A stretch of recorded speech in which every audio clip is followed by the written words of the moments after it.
When we talked to Holtman after the Rutgers game, he said that in the second half, when the offense got a little bit more challenging, they said they were making it hard for you guys to get to some of your spots, and that was stuff you guys were gonna go over on film and address. What did you see in those moments that maybe made the offense flow not quite as smoothly as it did in the first half? Felt the physicality on the ball was increased, and then also off the ball when we were trying to cut, they got more physical, and we struggled to get them in rotations, which we were able to do at a high level in the first half. Part of that was, getting open. We need to be more physical, getting open and cutting, and we need to be more physical with the ball. So I think that was a big part of it. And then, we had those 3 turnovers in a row. 2 of them were, I don't know if unforced is entirely tells the full story, but they seemed, unforced. So we got to do better taking care of the ball in the second half, and then we have to adjust to as the physicality of the game adjusted. We needed to do a better job with that. Is that just a case of like guys wearing down a little bit? Is that a fatigue thing when you talk about adjusting to the physicality, or how does that change during the course of a game? No, listen, Rutgers is a really good defensive team, and they've been that way. So for us to, we knew going into halftime that they were going to make adjustments. We felt like the pressure was going to be increased. And some of that is you just got to feel it when you're out there. And we talked about it. We talked about it in timeouts, talked about, being tougher, kind of getting to the spots we want. And I think the big thing for us too in the second half, especially when we're playing from ahead, is we got to stay aggressive. And we have to keep our foot on the gas and stay aggressive. And at times we've seemed to try to get maybe just a little safe. And that's something, we got to just continue to keep pressing and doing what works. All right, let's go with Andy Backstrom and then Patrick Murphy. Andy. Hey, Jake, thanks for being on with us. Just a question about Indiana with Xavier Johnson coming back for them. What has he had as a guard for that team? I know they've been without him for most of the season, but what does he add for Indiana right now? Yeah, great question. Most importantly, experience. He's been through some Big Ten battles, and he creates a dynamic for them both offensively and defensively with his speed and physicality. So, but his experience is probably most important, and he's hit big shots for him in big moments in the past. He's, caused turnovers in big moments for them in the past. So I think having that experience out there will, I'm sure they're excited to have him back.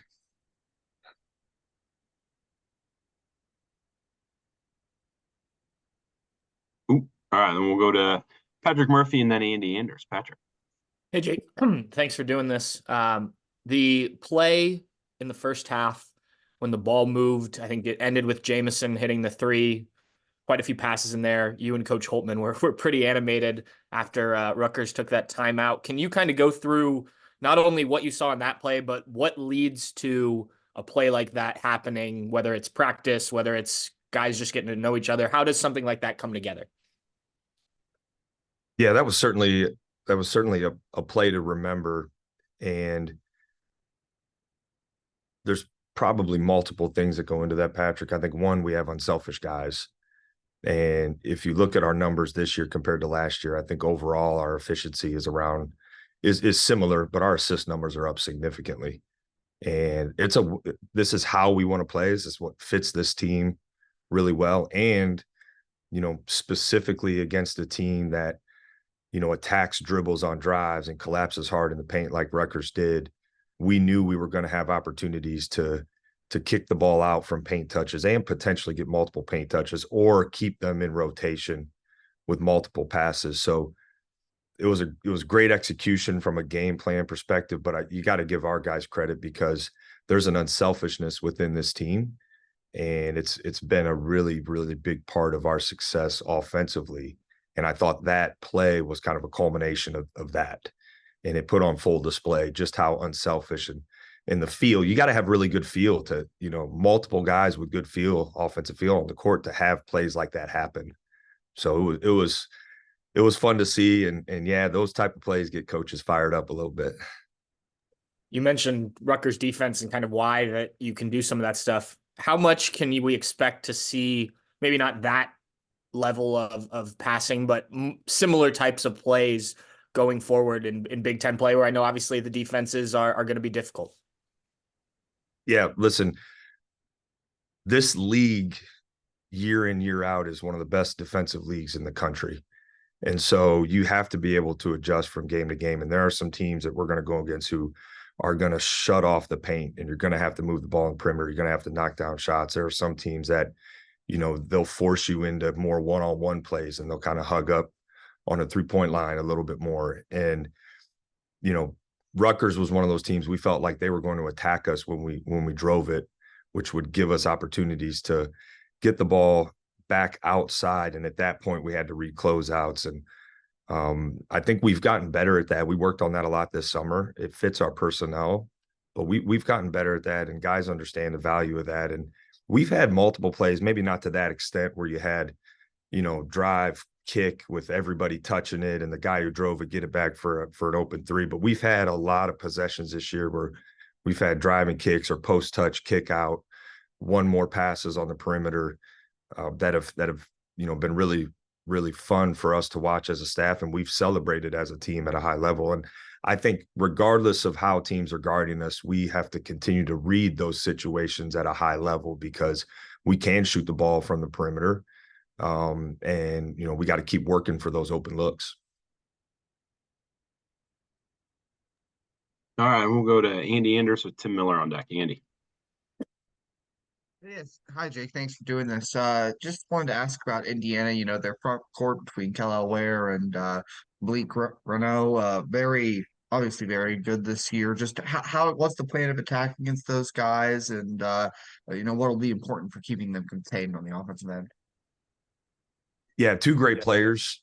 It's been impressive. You look at their assist numbers, you know, between the two of them, they're really high, really good at protecting the rim. So their impact is felt at a high level on both sides of the ball.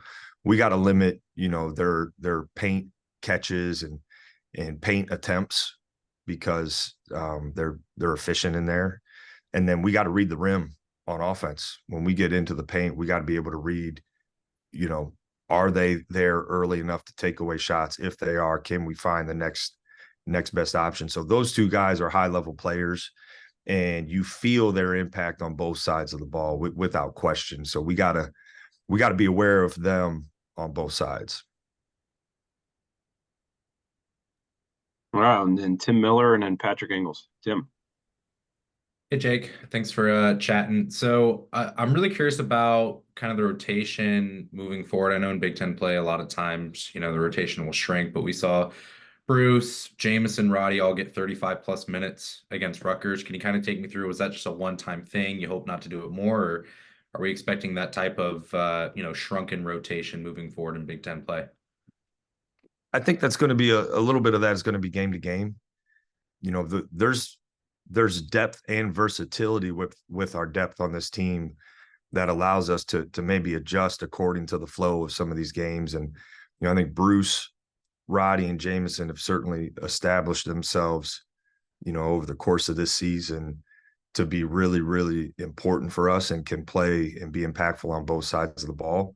And I would expect, you know, them to be our highest minute guys, you know, moving forward. How much, like, give or take 2 or 3 minutes, I think some of that's going to depend on the flow of the game. Some of that's going to depend on foul trouble on any given night. But, you know, those guys have been really consistent for us. They're kind of our leaders, you know, with you know, you can certainly add potentially Zed and really any of our upperclassmen to that. But those guys have been, you know, a foundation for us on both sides of the ball. So they'll continue to play significant minutes. Just how much, I think, will depend. And listen, as you go down our rotation and the depth of our roster, you know, there's been some games where some guys have been really, really impactful and have warranted extra minutes those games. And I think we're not afraid to, you know, play some of those guys more on any given night. And that's one of the beautiful things about this team this year. All right, Patrick Ingles, and we'll get back to Adam Jardy. Patrick. Hey Jake, thanks for the call. I'm kind of just wondering, obviously Bruce has been seeing a lot of like different coverages this year, and he's been sort of like the focal point for, I guess, opposing coaches in terms of like preparation. So I guess like, how do you think he's handled that as the year has progressed, and maybe what are some ways that he can maybe improve upon that in the, I guess, coming weeks? Yeah, Bruce has handled it really well. And you're seeing now, right? Teams are committing multiple guys to him when he comes off ball screens more than they ever have. And we're seeing teams are adjusting, maybe going outside of what their base coverage is, either significantly earlier in games or, throughout the course of the game more than they have maybe shown all year on film leading into our game, because Bruce has earned that. And I think his assist to turnover ratio speaks to how he's handled that. His efficiency speaks to how he's handled that. Now he's got to continue to, I would say one of the areas he could work on and improve in is to make some quicker decisions at times. Maybe even take a little more risk. We have high level trust in him and his ability to read and his ability to adapt within a play. So, if anything, we're probably encouraging him to be more aggressive, because he will make the right play, and to maybe even potentially take a little bit more risk as far as making decisions quicker in ball screens when you got two guys around you, to then hopefully give us an advantage for someone else. All right, and back to Adam. I was going to ask you that same question. So different topic, but with this offense being so sort of guard and maybe wing led with those three guys we talked about a minute ago, ideally, where do you want Zed and Felix getting their contribution, their production? Like how do they kind of fit into the offense? Seems to just be geared up a little bit different than obviously last year. Where does their optimum offensive production fit into how you want to play this year? They've been really good, playing off others and playing off penetration, which is going to be really important for us moving forward. And I think one of the things that those guys don't get credit for nearly enough is they're creating some driving lanes for us with their physicality around the rim. They did a really good job occupying Cliff for Rutgers by just staying attached to him, staying into him, ducking him in.